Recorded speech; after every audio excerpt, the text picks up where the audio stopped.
¿Vos te has preguntado a qué desafíos nos enfrentamos quienes comunicamos las ciencias? ¿O por qué son importantes los medios de comunicación comunitarios? ¿O cómo los comunicadores están involucrando la inteligencia artificial en sus procesos creativos? En este capítulo de Vos Sabés hablamos sobre comunicación, porque Vos Sabés es conocimiento que transforma. Bienvenidos.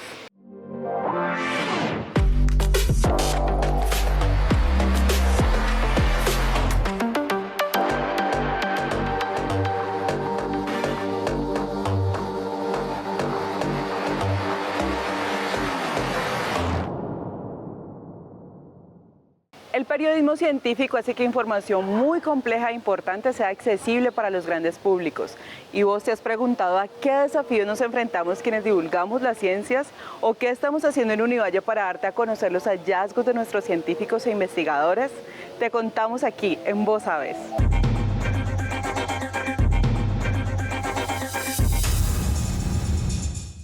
Hay mucha divulgación sobre la ciencia hecha por gente realmente interesada, sesgada en divulgar ideas que no tienen ningún sustento y por lo tanto una tarea de los periodistas es volver a conectar a los ciudadanos con muchas de las narrativas de la ciencia, mucho del trabajo de la ciencia, pero también conectar a los ciudadanos con la crítica a la ciencia. Porque hay aspectos de la ciencia que son cuestionables y que son criticables. Las ciencias y el periodismo comparten la característica de fomentar el pensamiento crítico, razón por la que también son susceptibles de que las tendencias más autoritarias del poder quieran cooptarlas. Es por esto que el periodismo científico como contrapoder tiene un papel clave en nuestros tiempos. El periodismo científico tiene como promesa, no necesariamente realizada plenamente, fundar, cultivar en los ciudadanos una visión mucho más crítica, mucho más cuestionadora y mucho más menos satisfecha y plegada acerca de las narrativas que ofrece el poder. Esa es una de las primeras razones por las cuales tiene sentido hacer periodismo científico. Y definitivamente la segunda es que la ciencia como campo es, por un lado, hay que decirlo, aproximadamente hay cálculos, se calcula cerca de 3.7 billones de dólares se destinan al campo de la ciencia.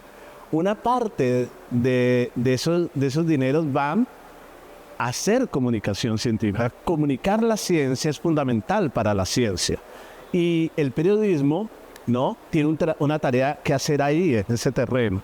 Si no la hacen los periodistas, la van a hacer muchos influencers, sin formación muchos de ellos. La Facultad de Ingeniería de Univalle viene aprovechando el periodismo científico para que los nuevos conocimientos, innovaciones y desarrollos de sus profesores y estudiantes lleguen a públicos más amplios. Adicionalmente también tenemos un proyecto que es una plataforma transmedia y transdisciplinar para la divulgación científica que se llama Ingeniar, y con esta sí estamos, digamos, volcando un poquito más a unos contenidos más relacionados con el entretenimiento, y la universidad precisamente vimos muy importante impulsarlo porque siempre hablamos de apropiación social del conocimiento y estamos buscando democratizar el conocimiento, pero muchas veces el lenguaje con el que expresábamos esas investigaciones pues se limitaba mucho a ese lenguaje que es más especializado, y entonces estamos tratando de llegar a más personas, a más comunidades y precisamente buscar que la imagen institucional de la universidad pues tenga más fuerza en otros sectores donde de pronto a veces no logramos compenetrar tanto. Los estudiantes de la Escuela de Comunicación Social que realizan el énfasis en periodismo también tienen la posibilidad de completar su formación profesional vinculándose a proyectos de divulgación científica. Muchas veces las investigaciones se quedan solamente en papel, no pasa de allí, se queda en un documento que nadie lee. Entonces el trabajo de hacer periodismo científico es traducir esa información que está con cifras, datos duros, lenguaje técnico que no todo el mundo tiene, traducirlo al lenguaje coloquial, hacerlo más fácil de entender, pues para que más personas tengan acceso a esa información. Entonces eso me gusta mucho. Creo que lo más desafiante ha sido pues el ejercicio como de leer algo de lo que no tengo absolutamente nada de conocimiento. Encontrarme con un texto de biología, de ingeniería, que tiene completamente lenguaje técnico, datos, tablas de las que no entiendo absolutamente nada. y como sentarse y decir, bueno, ¿cómo hago para que el que lea esto lo entienda?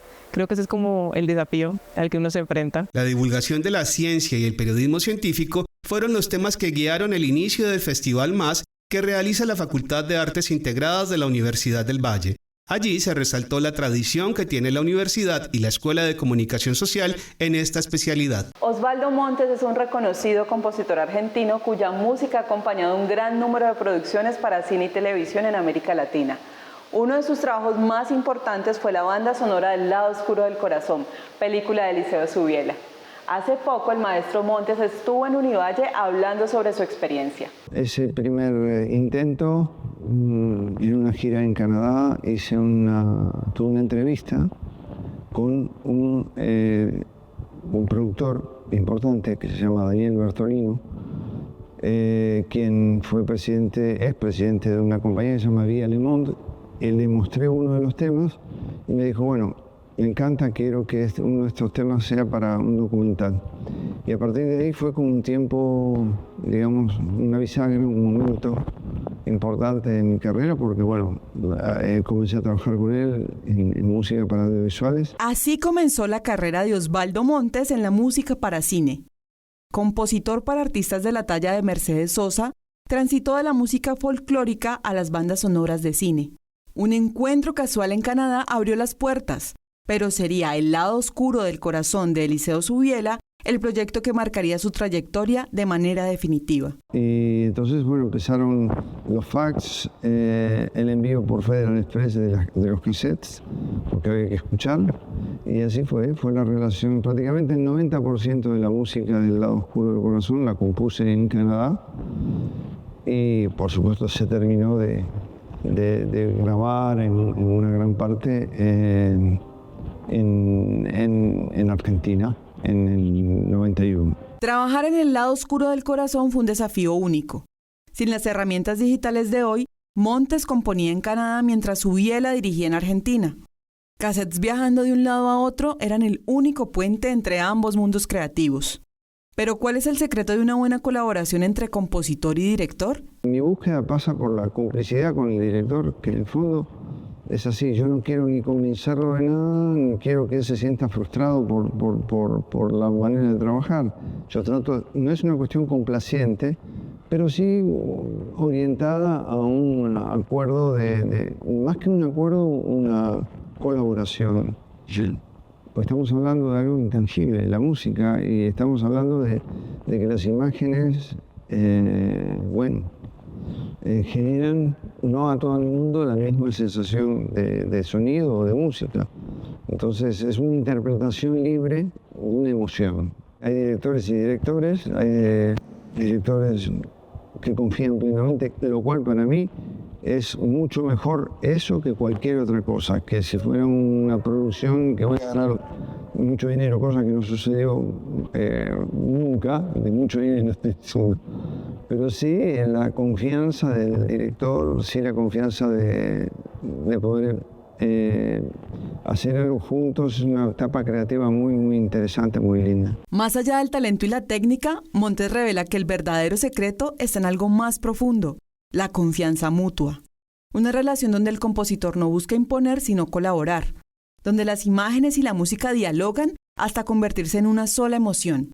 Y cuando esa confianza existe, Montes tiene claro su camino. Hay que ser muy osado, hay que ser muy creativo, hay que estar siempre vinculado a las cuestiones orgánicas dentro de lo posible, porque hay una tendencia, sin duda, que facilita mucho el trabajo, que no hay que descartarla, pero hay que saber utilizarla, ¿no? Para Osvaldo Montes, componer música para una película no es solo un elemento estético, es una correspondencia entre lo que se escucha y lo que se siente.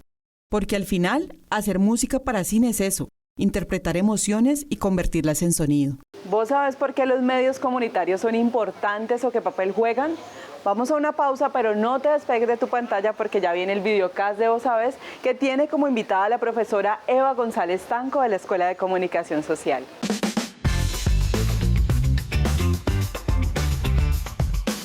Damos una bienvenida a este videocast de Vos Sabés.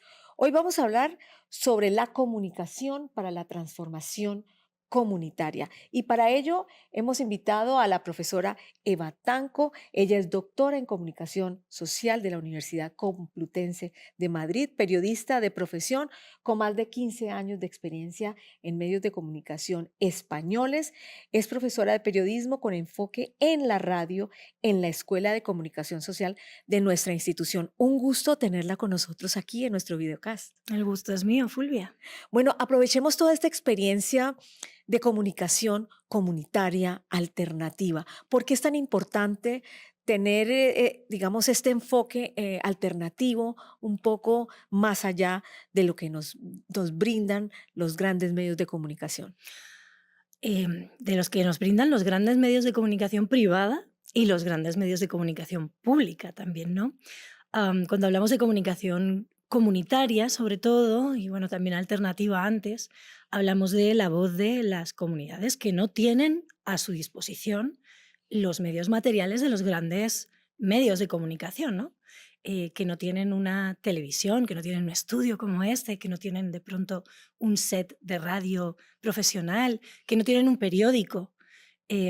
Esas voces de las comunidades también se tienen que amplificar, también tienen todo que contar, ¿no? Y bueno, en Colombia, de hecho, que es uno de los países pioneros en la comunicación comunitaria en el mundo, los medios alternativos y comunitarios han sido absolutamente fundamentales para la profundización democrática, ¿no? Para dar no solo todas las visiones de la población y que las podamos compartir, sino para también generar la senda democrática y poder participar realmente. Hablemos de la radio. Digamos, la radio en un mundo donde dicen, no, ahorita lo que prevalece es el video, los chicos ahora están más interesados en la producción audiovisual que en la producción radial. Hablemos de la radio. Hablemos.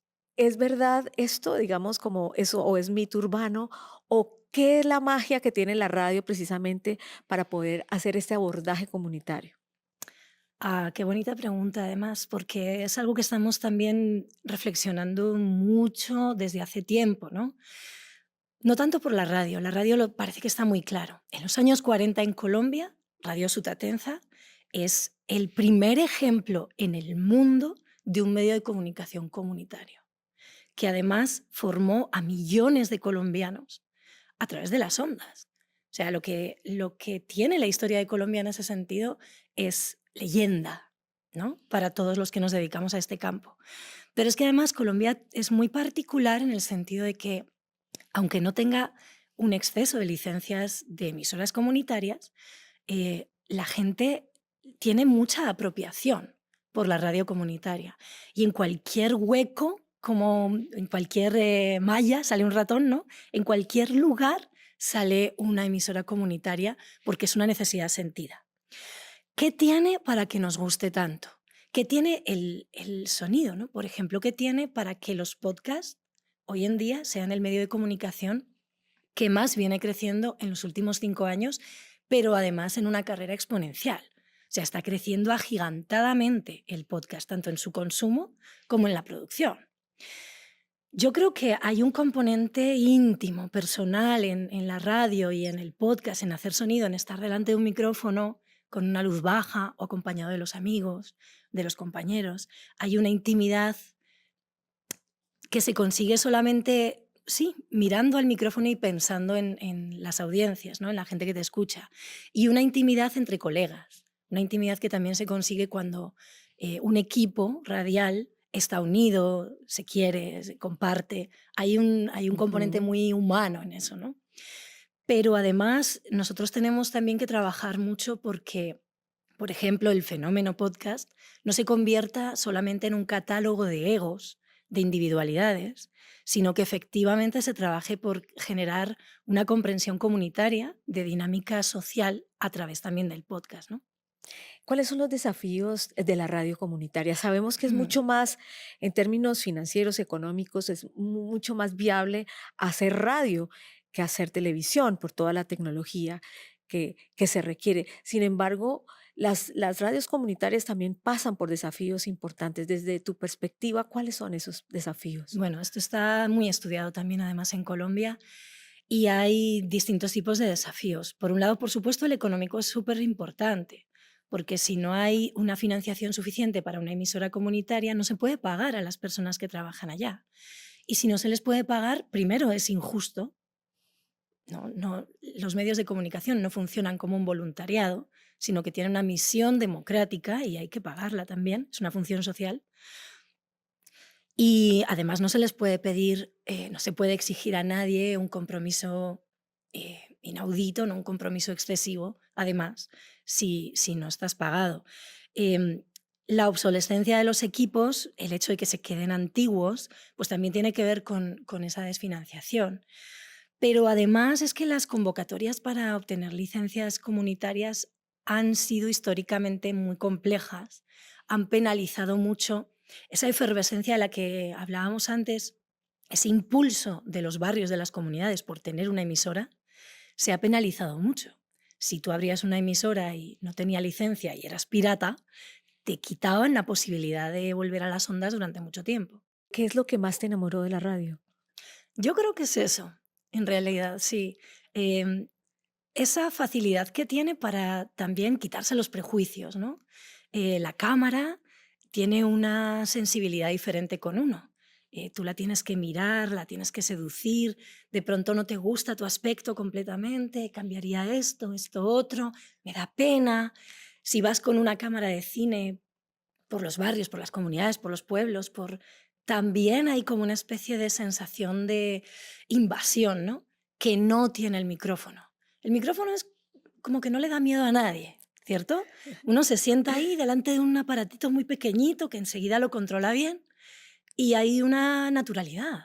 Además que somos seres orales, absolutamente, y Colombia es un país de una oralidad exquisita y tremenda, y creo que entonces es muy fácil también llegar a ese acercamiento de la palabra y con la voz. Muy bien, muchísimas gracias, profesora Tanco. ¡Que viva la radio! ¡Que viva! Está muy bien. Nosotros les esperamos aquí en Voz Sabés, después de la siguiente pausa.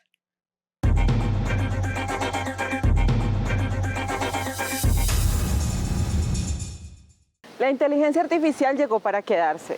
¿Es el nuevo asistente o el reemplazo del periodista, del realizador audiovisual y del comunicador comunitario?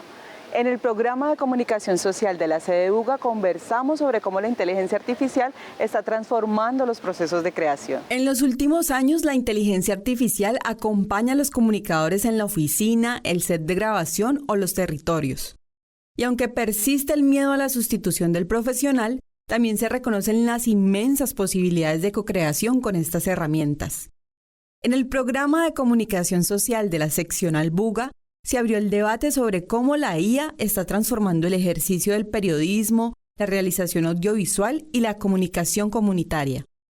El periodista y académico Camilo Osorio, egresado de la Escuela de Comunicación Social de Univalle, ha estudiado las transformaciones en las formas de producción periodística a partir del uso de la IA. Estamos evidenciando situaciones con desinformación, incremento en posibilidades de desinformación, pero también mejoras en las formas de producción, la agilización de procesos, incluso en posibilidades de expansiones narrativas con inteligencia artificial generativa, así que creo que es un buen momento para seguirle el ritmo a una tecnología que los ingenieros vienen estudiando hace mucho rato, pero que apenas empieza a tocar a todas las áreas que tiene que ver con la creación y la creatividad. Yo creo que es un momento clave para experimentar y para profundizar, y que los comunicadores estamos llamados sí o sí a sumergirnos en este mundo para estar no solo a la vanguardia, sino hacer un uso apropiado desde nuestros contextos de esta tecnología. En el campo audiovisual, la IA no solo genera imágenes asombrosas, está reinventando la forma de concebir una historia, desde la investigación hasta el guión. Para José Barón, director de cine, documental y televisión, la IA permite a los realizadores ir un paso adelante y ser más competitivos. Digamos que llevo más o menos 3 años trabajando con herramientas de inteligencia artificial, no solamente para generar video, que es, digamos, lo que hacemos nosotros como realizadores, sino para generar ideas, flujos de trabajo, guiones, referencias, investigaciones. cada persona que interactúa con sus propias redes sociales es un comunicador. Entonces yo creo que tenemos que ir mucho más allá para ser de verdad competentes en eso. Creo que la forma de aprovechar este lenguaje audiovisual, sonoro, es imprimir concepto, ¿no? Como que aprovecharnos de la academia para darle un sentido y como una preponderancia a las ideas que estamos plasmando allí a través de lo que estamos desarrollando. La inteligencia artificial también puede apalancar el trabajo educativo y comunitario. Para Luis Castaño, egresado y funcionario de la Escuela de Comunicación Social, que hace parte del colectivo de comunicación de niños, niñas y jóvenes del distrito de Agua Blanca, Radio Guayaba con Gusano, la IA ha sido una importante herramienta de gestión. Entonces la IA ha impactado en cuanto a lo creativo y en cuanto al nivel de gestión dentro del proceso, primero porque nos ha facilitado muchas herramientas para agilizar lo que antes nos tomaba muchísimo tiempo, semanas, ¿no? En cuanto a cómo podemos presentar procesos, en cuanto a la lectura de convocatorias, en cuanto a cruzar lecturas de convocatorias con lo que realmente nos interesa y lo que le interesa a los chicos y a las chicas, y empezar a la consecución de recursos, ¿no? Que es lo que más nos interesa. Yo sí creo que tenemos un reto gigantesco en cuanto a, cuanto uso de tecnología, pero cómo nosotros vamos a poner lo nuestro ahí, ¿no? Aprender a usar la IA y entender muy bien para qué nos sirve críticamente. Ante este panorama de posibilidades, el programa de comunicación social de Univalle Seccional Buga ha asumido el desafío. La clave no es resistirse, sino usar estas herramientas de manera responsable y ética. Desde la academia habría que estar seguramente a la vanguardia, ¿cierto?, en los fenómenos de producción. Y en esa medida entonces dijimos, no, pues vamos a hacerlo, pero entonces vamos a hacerlo proponiéndole retos a los estudiantes, imaginando posibilidades de crear con la IA, imaginando posibilidades de aprender con ella también. Entonces hay que buscar maneras de hacer uso de ella para producir en la academia, pues por supuesto de manera responsable, de manera ética, pero no negarnos a trabajar con estos nuevos avances tecnológicos. La Escuela de Comunicación Social de Univalle cumple 50 años, en los cuales ha hecho aportes significativos para entender la cultura y los procesos de la comunicación. Su legado continúa impactando la forma en la que se piensa y se documenta la región. Hace medio siglo, Jesús Martín Barbero, uno de los teóricos más influyentes en el pensamiento hispanoamericano sobre la comunicación, fundó el Departamento de Ciencias de la Comunicación de la Universidad del Valle. Hoy, la Escuela de Comunicación Social mantiene viva esa tradición, la de favorecer una práctica estética y social que trasciende la industria mediática. Por eso, no es de extrañar que en esos primeros programas académicos hubiera psicoanálisis, hubiera historia, hubiera, aparte de las clásicas de escritura, análisis de medios, etc., hubiera unas materias que en otras condiciones harían parte de otro programa académico, que no fuera comunicación. Y la escuela ha sabido adaptarse también a los cambios que se han producido a través de 50 años ya en la sociedad, que son cambios muy importantes que conciernen a la comunicación. Digamos que los más recientes son los de las nuevas tecnologías. Eso ha cambiado todo. La Escuela de Comunicación Social de la Universidad del Valle ha sido un lugar de mucha creatividad, de mucho talento. Eso es clave en un espacio educativo. Y también porque ha sido una escuela vinculada con el país, con un pensamiento social, con un sentido de trabajo por la comunidad y por la sociedad colombiana y local. Y el sentido que le veo, bueno, es seguir con la gran creatividad, con una perspectiva latinoamericana como nos sembró la idea Jesús Martín Barbero, y también me parece que aprovechar su ubicación actual dentro de una facultad de artes, lo cual le ofrece la opción de participar y de hacer proyectos colaborativos con otras disciplinas artísticas como la danza, las artes escénicas, las visuales, la música. La Escuela de Comunicación Social de Univalle transformó la forma de pensar y enseñar la comunicación. así como la manera en la que la academia se vinculaba con las comunidades. Yo creo que en eso la Escuela de Comunicación ha sido pionera y yo me siento muy feliz y muy orgullosa de haber sido parte de una historia que todavía mucha gente recuerda y de la cual hay testimonios ciertos,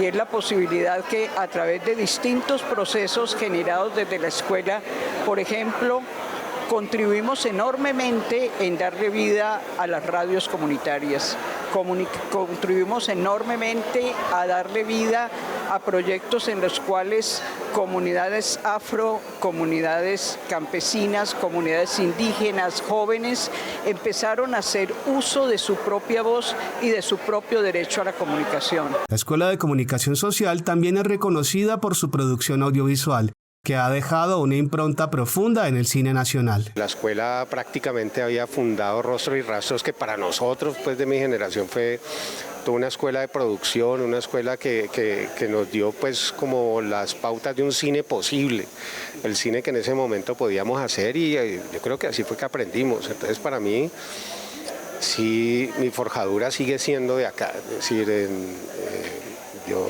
soy... Siempre creo que la educación audiovisual mía comenzó acá, es decir, es como un camino muy importante. Como el amor al conocimiento y al conocimiento complejo, ¿no? Por ahí hay Oscar Campbell que dice como que hay que... El pensamiento complejo, ¿no? Como que las cosas no son tan simples, tan elementales, sino que hay muchas capas, ¿no? Y esas capas hay que analizarlas, y ese análisis nos lo enseñaron a hacer como con mucha pasión, ¿no? O sea, es como que... Cuando un profesor te enseña con pasión, ya estás del otro lado en lo que puedes sacar de ahí ese conocimiento. Las nuevas tecnologías de información y comunicación, la inteligencia artificial y las transformaciones geopolíticas globales son solo algunos de los grandes desafíos que tiene la Escuela de Comunicación Social por delante, pero su sólida tradición, fundamentada en el pensamiento social y crítico, no solo resiste, sino que levanta puentes hacia el futuro para las próximas generaciones de comunicadores. Y llegamos al final de Voz Sabes, una producción de la Dirección de Comunicaciones de la Universidad del Valle. Recuerda que puedes mantenerte conectado a todos nuestros contenidos a través de nuestra página web y redes sociales. Te esperamos en una próxima emisión. Hasta entonces.